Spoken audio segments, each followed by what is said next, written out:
two, three.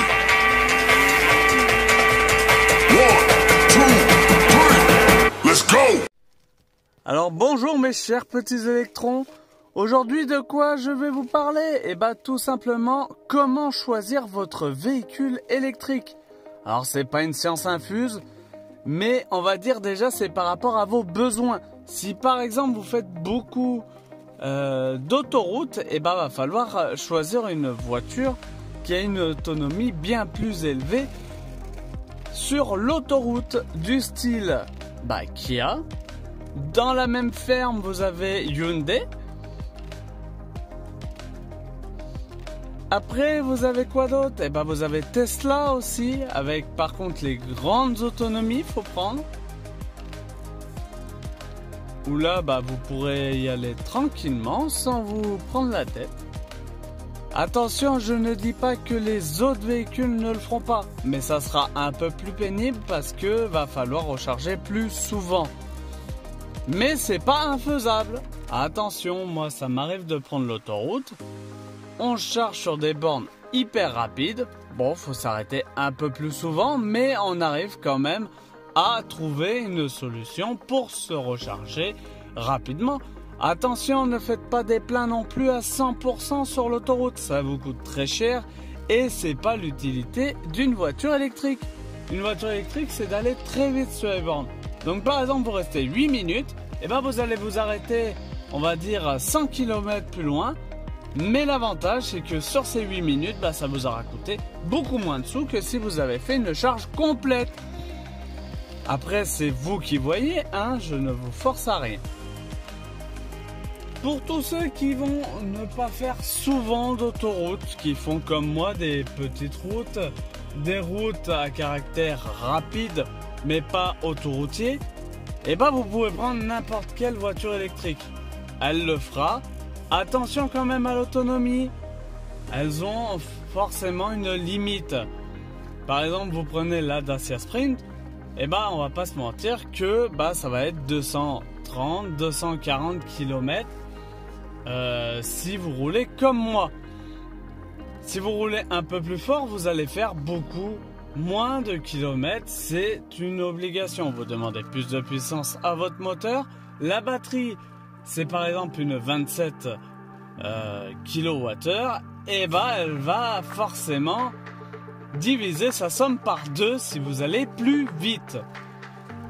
C'est dans une logique infaillible, on le verra dans une autre vidéo.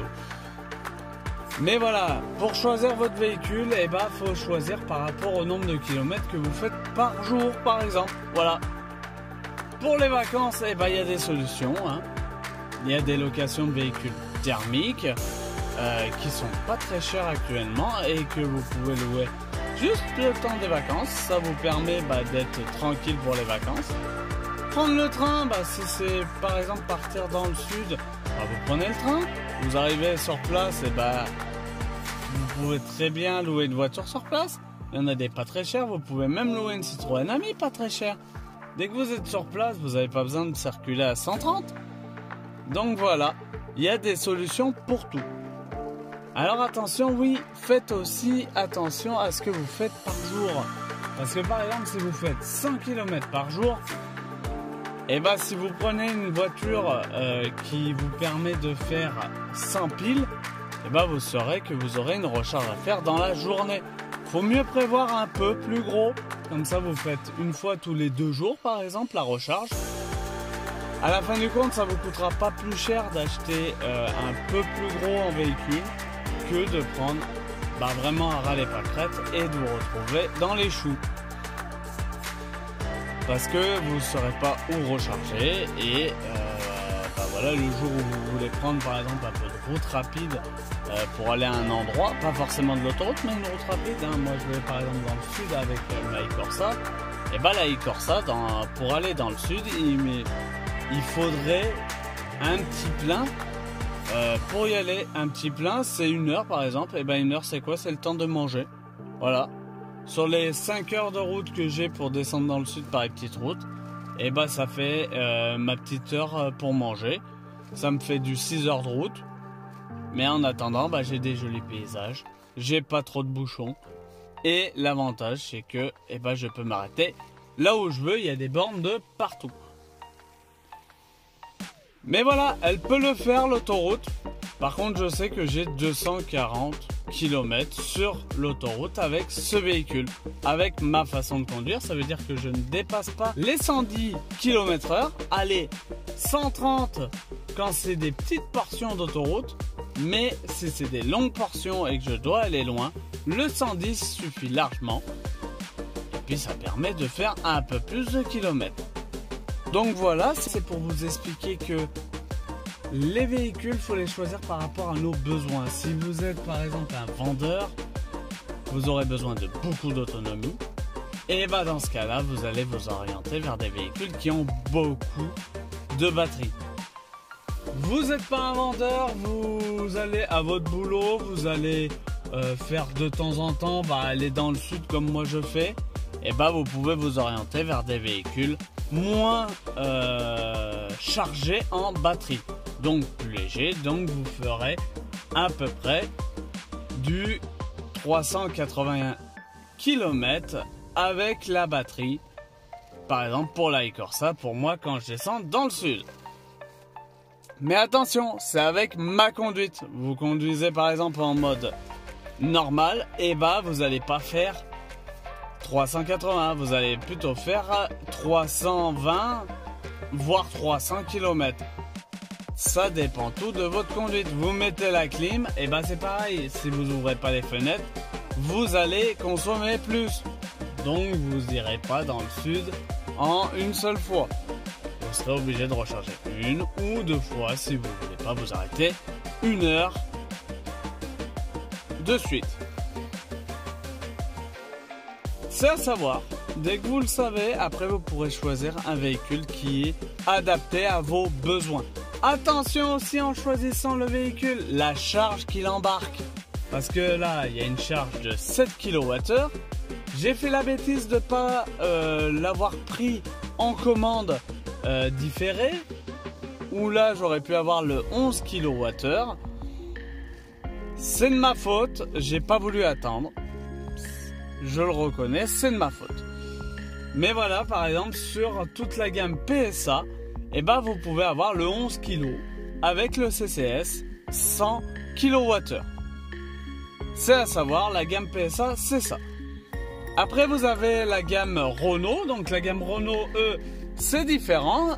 Alors pour les Zoé par exemple, c'est en CCS 50 kWh. Ils ont préféré mettre moins puissant sur le CCS, mais par contre presque autant de puissance sur leur type 2. Donc sur toutes les bornes que vous retrouvez, vous aurez de la type 2 en 22 kWh sur les Zoé.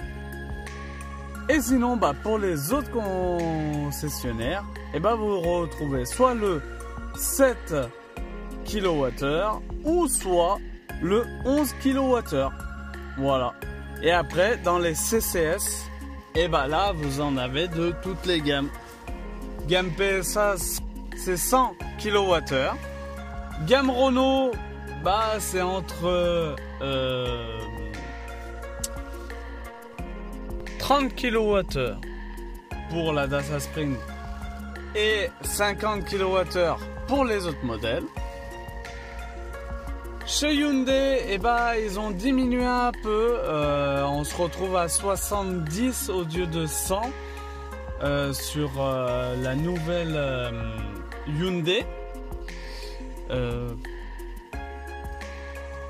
Donc ça c'est un peu dommage, mais bon, ça arrive.